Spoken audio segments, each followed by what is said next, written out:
Sejak ditetapkannya pemenang pemilu di Kabupaten Banyuasin, termasuk caleg yang terpilih oleh KPU Banyuasin, jumlah kehadiran anggota DPRD dalam setiap paripurna kerap menjadi sorotan. Terbaru banyaknya anggota DPRD Banyuasin yang tidak hadir dalam pandangan fraksi terkait penentuan Perda RT RW Kabupaten Banyuasin 20 tahun ke depan. Sebelumnya agenda pandangan fraksi terkait Raperda RT RW dijadwalkan pada 3 Juli lalu dan terpaksa ditunda pada Kamis pagi yang kembali molor hingga pukul 11:30 waktu Indonesia bagian Barat akibat banyaknya anggota DPRD Banyuasin yang belum hadir.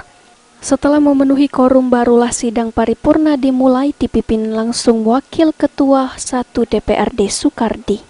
Menyikapi banyaknya anggota DPRD yang kerap tidak hadir dalam agenda sidang paripurna, Ketua DPRD Banyuasin menyayangkan anggota DPRD yang tidak hadir dalam agenda penting di DPRD.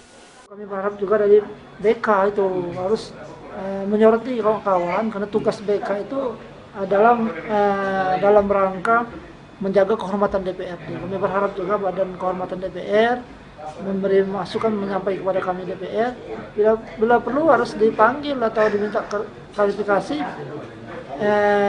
tidak hadir itu kapasitasnya izin oleh kenapa atau kalau oleh sakit ya mungkin kita maklumnya kalau izin menundukkan tugas lain itu.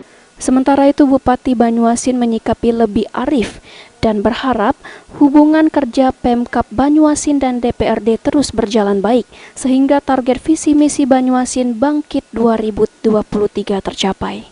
Yang mereka lakukan pembahasan dan saya pernah jadi pengalaman DPR, kadang-kadang kita mau berangkat dari rumah, ada tamu masyarakat harus kita layani. Itulah risiko sebagai rakyat. Tapi tidak ada terganggu. Tapi yang namanya terganggu kalau hari ini rapat ditunda sampai beberapa hari karena tidak hadir anggota dewan itu baru terganggu. Kalau yang sekarang ini tidak begitu terganggu, cuma beda jam saja. Sulaiman, PAL TV.